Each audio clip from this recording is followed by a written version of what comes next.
आणि आता बुलेटिनमध्ये 36 जिल्ह्यांमधल्या बातम्या पाहणार आहोत। वेगवान स्वरूपात सुरुवात करूया।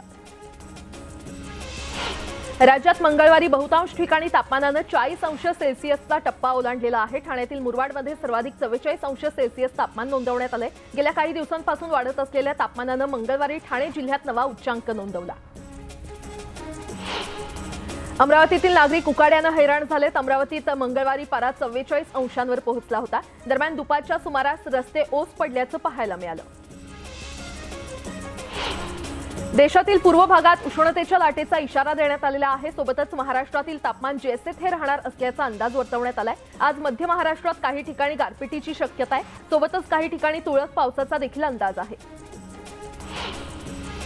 यवतमाळच्या नेर दारव्हा तालुक्यात संध्याकाळच्या सुमारास अवकाळी पावसाने चांगलंच झोडपून काढलं। वाऱ्या पावसामुळे रस्त्यावरील विजेचे खांब कोलमडून पडलेत। त्यामुळे अनेक ठिकाणी गावात वीज पुरवठा खंडित करण्यात आलाय। अवकाळीमुळे शेतकरी रडकुंडीला आलाय।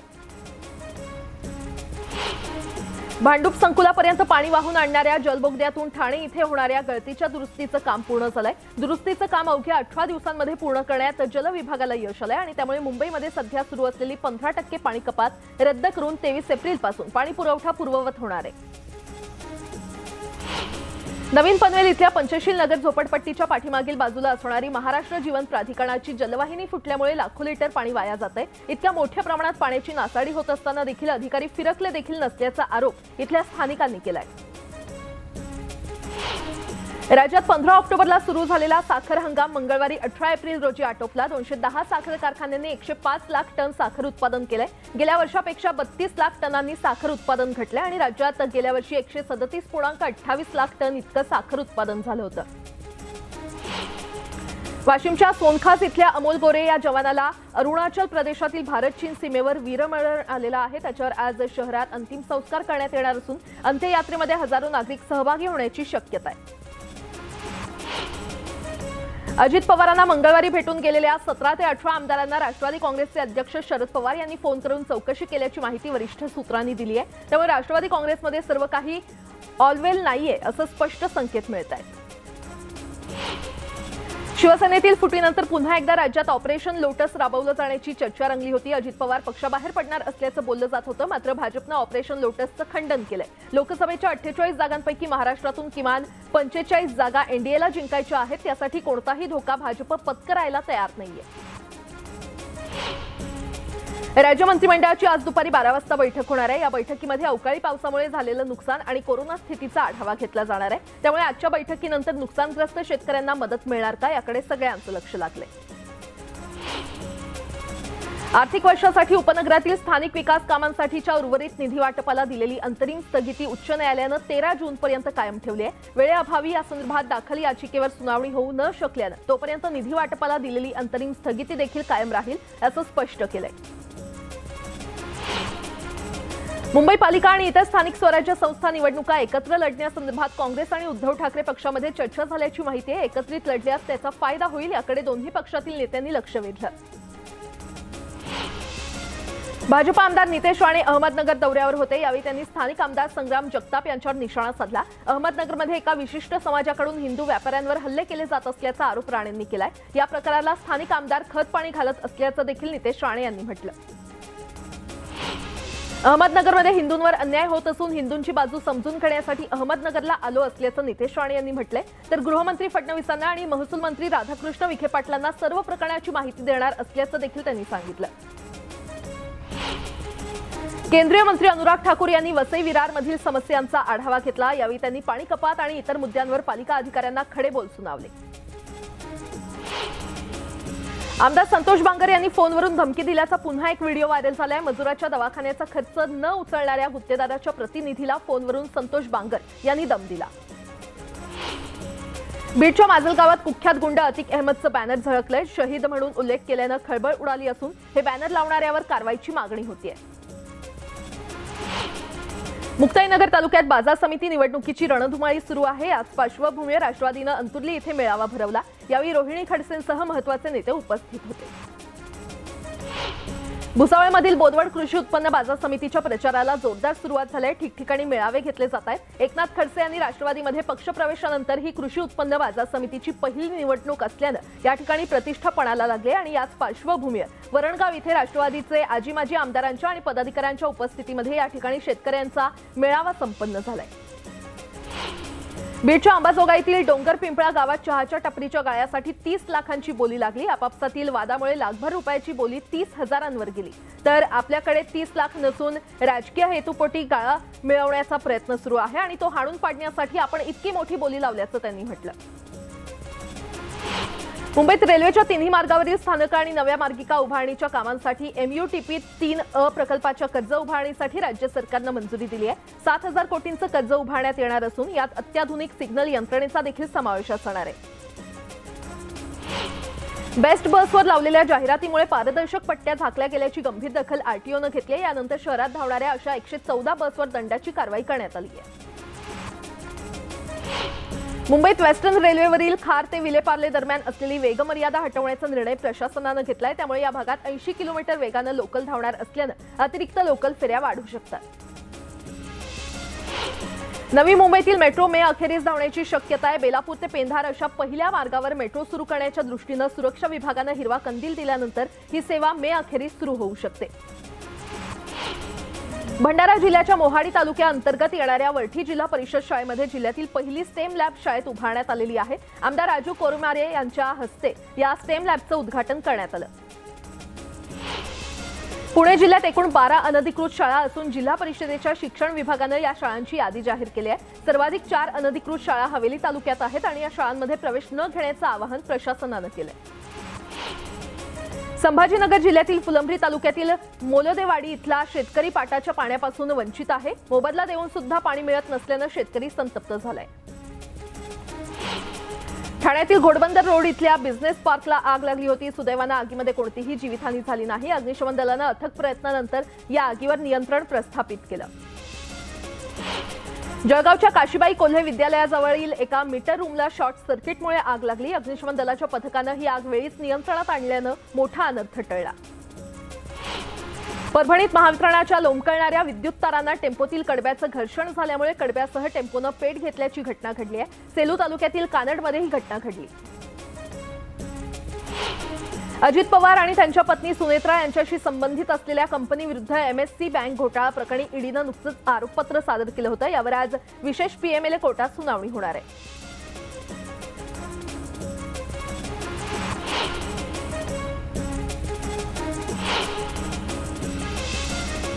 वैद्यकीय कारणांसाठी जामिनाची मागणी करत नवाब मलिक यांनी हायकोर्टात दाखल केलेल्या याचिकेवर आज सुनावणी होणार आहे। नवाब मलिकांच्या वतीने त्यांचे वकील आज कोर्टामध्ये बाजू मांडणार आहेत।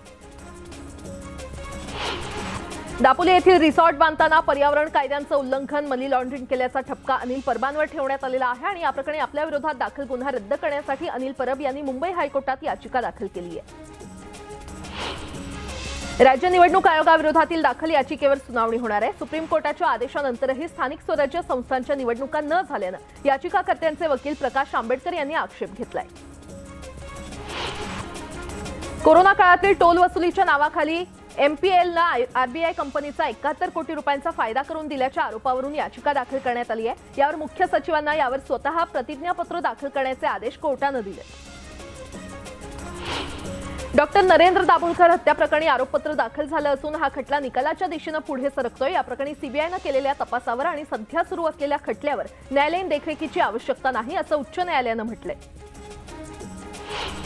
चंद्रपूरच्या पोंभुर्णा येथे दुपारी गोंडवाना गणतंत्र पक्षाच्या वतीने एका भव्य आदिवासी मोर्चाचं आयोजन करण्यात आलं होतं। ज्या गावांमध्ये 50% अधिक आदिवासी लोकसंख्या आहे त्या गावांना पेसा गावाचा दर्जा देण्याची आंदोलकांची प्रमुख मागणी आहे।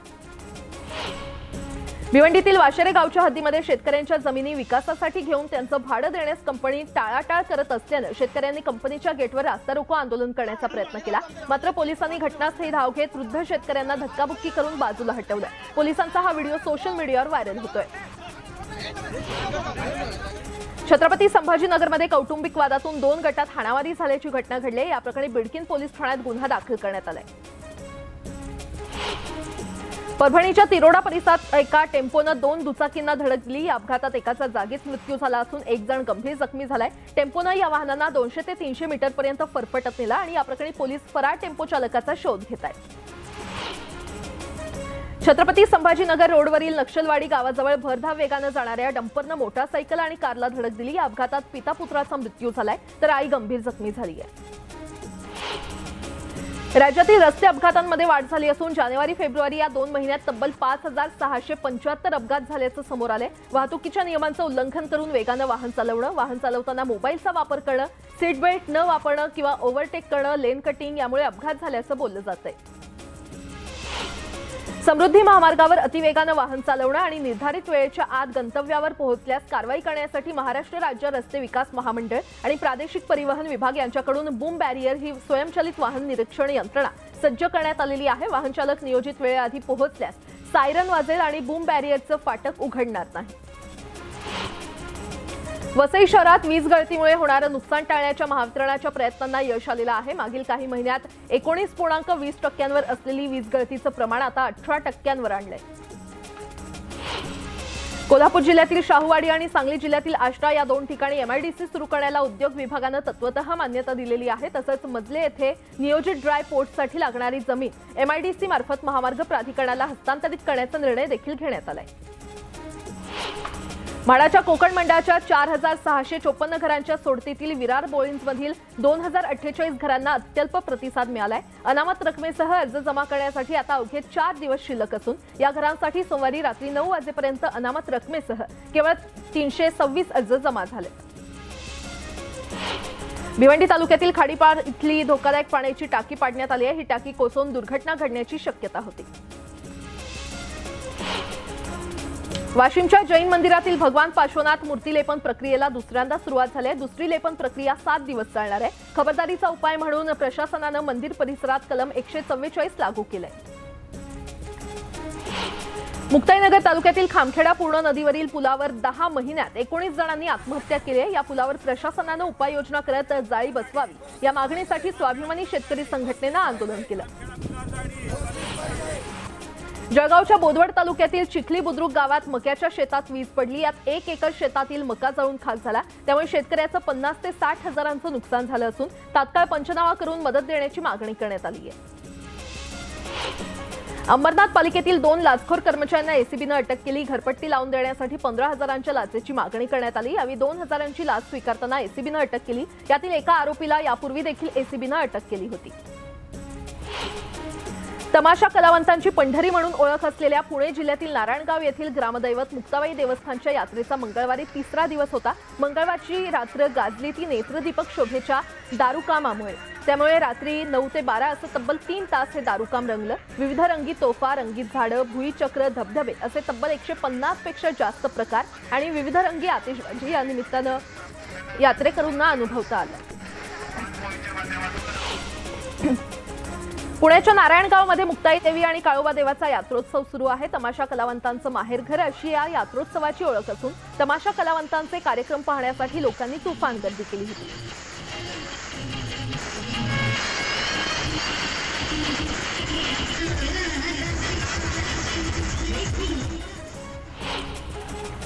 सांगलीच्या सेजल पाटीलनं मिस टीम इंडिया 2023चा किताब पटकावलेला आहे। या स्पर्धेमध्ये तिनं महाराष्ट्राचं प्रतिनिधित्व केलं। अभिनेत्री मनीषा लांबा आणि मिस मैथिली भोसेकर यांच्या हस्ते सेजलला क्राऊन देण्यात आलं। मुक्ताईनगर इथल्या कुऱ्हा काकोडा इथे स्वामी समर्थ महाराज पालखी सोहळा संपन्न झाला। यावेळी मोठ्या संख्येनं पंचक्रोशीतील भाविकांनी हजेरी लावली होती। भिवंडीत अज्ञातांनी शेवया वाहतूक करणारे 2 ट्रक लुटले। रमजान निमित्त शेवयांचा काळा बाजार करणाऱ्यांनी ही लूट केल्याचं बोललं जात आहे। आरोपींनी दोन्ही ट्रकमधील शेवयांवर पाणी ओतून पळ काढला। यात व्यापाऱ्याचं मोठं नुकसान झालंय। मुंबईतील सांताक्रूजमधील वाकोला परिसरात वर्षभरापासून पाणी टंचाई निर्माण झाली आणि त्यामुळे पाणी प्रश्नावरून आता वाकोल्यातील रहिवासी आंदोलनाच्या तयारीत आहेत। बिलं भरून देखील आम्हाला दूषित पाणीच प्यावं लागणार असेल तर नेत्यांनी मतं घ्यायला इथे फिरकू देखील नये असा इशारा स्थानिकांनी दिलाय। शहापूरच्या भातसा उजव्या तीर कालव्याला मोठं भगदाड पडल्यानं कालव्यातील लाखो लिटर पाणी वाया गेलंय। कालव्यांची साफसफाई केली जात नसल्यानं वारंवार कालवा फुटण्याच्या घटना घडत आहेत। मुंबईतील तरुणी आणि महिलांच्या समस्या सोडवण्यासाठी मंत्री मंगलप्रभात लोढा यांच्या उपस्थितीमध्ये सरकार आपल्या दारी हा उपक्रम राबवला जाणार आहे। या माध्यमातून राज्य सरकारमार्फत महिलांच्या समस्या जाणून घेण्यात येणार आहेत, तसंच या समस्यांचं तात्काळ निराकरण करण्यासाठी काम केलं जाणार आहे। येरवडा कारागृहातील कैद्यांवर आता ड्रोनची करडी नजर असणार आहे। राज्याचे कारागृह महानिरीक्षक अर्थात अप्पर पोलीस महासंचालक अमिताभ गुप्ता यांनी न्यूज 18 लोकमतला ही माहिती दिली आहे। बीडच्या माजलगाव तालुक्यात असणाऱ्या चिंचगव्हाण गावातील विद्युत रोहित्र गेल्या 3 दिवसांपूर्वी जळालं होतं आणि यामुळे ग्रामस्थांना 3 रात्र अंधारात काढावे लागले। यासोबतच इतरही काही महत्त्वाच्या बातम्या आपण पाहणार आहोत। तुर्तास एक छोटासा ब्रेक, पाहत रहा न्यूज 18 लोकमत।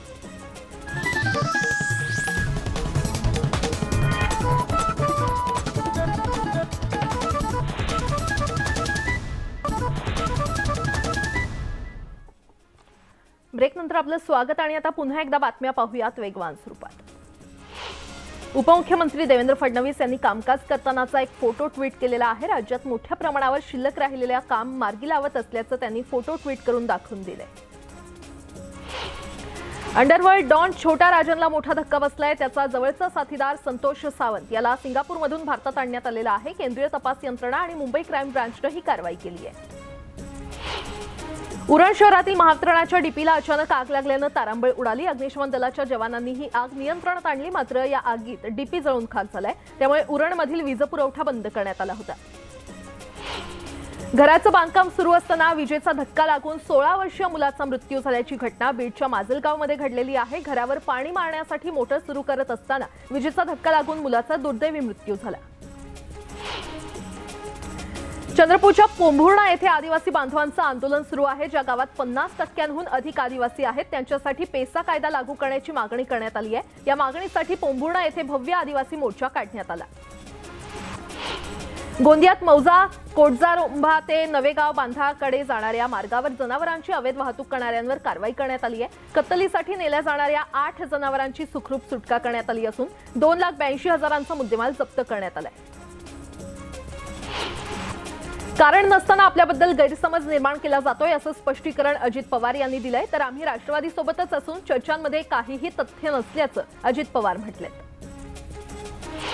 आमच्या पक्षाची भूमिका का मांडता असा सवाल करत आमचं वकीलपत्र घेऊ नका, तुम्ही तुमच्या पक्षाचं बोला असा टोला अजित पवार यांनी संजय राऊतांना लगावला। सामनातील अग्रलेखावरून त्यांनी हा टोला लगावला।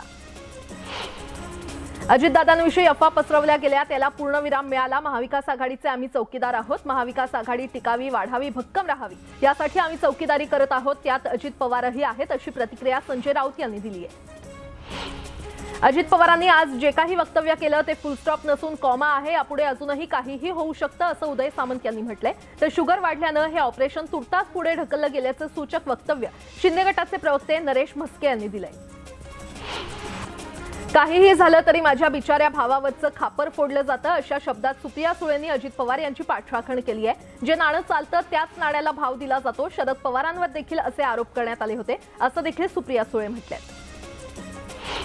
भाजपचे माजी मंत्री राम शिंदे लोकसभा निवडणूक लढवण्याच्या तयारीत आहेत। पक्षाने आदेश दिल्यास मी लोकसभा निवडणूक लढवणार असं वक्तव्य त्यांनी केलं। त्यांच्या या वक्तव्यानं राजकीय वर्तुळात चर्चांना उधाण आलंय।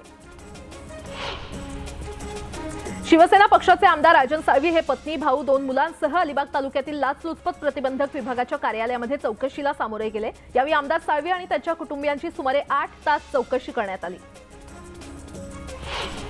केंद्रीय मंत्री नितीन गडकरी यांना मिळालेल्या धमकी प्रकरणात मोठी बातमी समोर येते। बेळगाव तुरुंगातील दहशतवादी अकबर पाशा याच्या सांगण्यावरूनच जयेश काथा उर्फ शाकिरनं गडकरी यांच्या कार्यालयात धमकीचा फोन केल्याची माहिती पोलिसांच्या तपासात पुढे आली आहे। धुळे जिल्ह्यात विमानतळ तयार होऊन 2 दशकं उलटलेली आहेत, मात्र अद्याप विमानतळाचा विकास होऊ शकलेला नाही आणि त्यामुळे विमानतळाचं विस्तारीकरण करून विमानसेवा सुरू करावी अशी मागणी धुळेकरांकडून केली जाते। विक्रमगड पोलीस ठाण्यावर मार्क्सवादी कम्युनिस्ट पार्टीतर्फे धडक मोर्चाचं आयोजन करण्यात आलं होतं। पालघर जिल्हा पोलीस प्रशासन हे आरोपींना पाठीशी घालत असल्याचा आरोप करत हा मोर्चा काढण्यात आला। आरोपीकडे 5 लाखांच्या लाचेची मागणी करणाऱ्या धाराशिवमधील पोलीस निरीक्षक आणि पोलीस हवालदाराला एसीबीने अटक केली आहे। या दोघांनी जुगारात पकडलेल्या आरोपीकडे पैसे मागितले होते। डोंबिवली रामनगर पोलिसांनी मेहमूद असलम शेख आणि आयुब ताज शेख या दोन भामट्यांना अटक केली आहे। हे दोघे रस्त्याने जाणाऱ्या लोकांना हेरून त्यांना बोलण्यात गुंतवून त्यांच्याकडील पैसे आणि दागिने घेऊन पसार व्हायचे। तर प्रत्येक जिल्ह्यातल्या बातम्या या वेगवान स्वरूपात बातमी 36 जिल्ह्यांची या बुलेटिनमध्ये आपण पाहिलेल्या आहेत आणि आता यानंतर पुढच्या बुलेटिनमध्ये व्हायरल होणाऱ्या काही व्हिडिओज, ट्रेंड होणाऱ्या काही व्हिडिओज आपण पाहणार आहोत। मात्र त्याची सुरुवात करूयात महत्त्वाच्या बातम्यांनी। महत्त्वाच्या बातम्या। प्रायोजक अमृत नोनी, माझ्या उत्तम आरोग्याचं रहस्य अमृत नोनी पॉवर प्लस।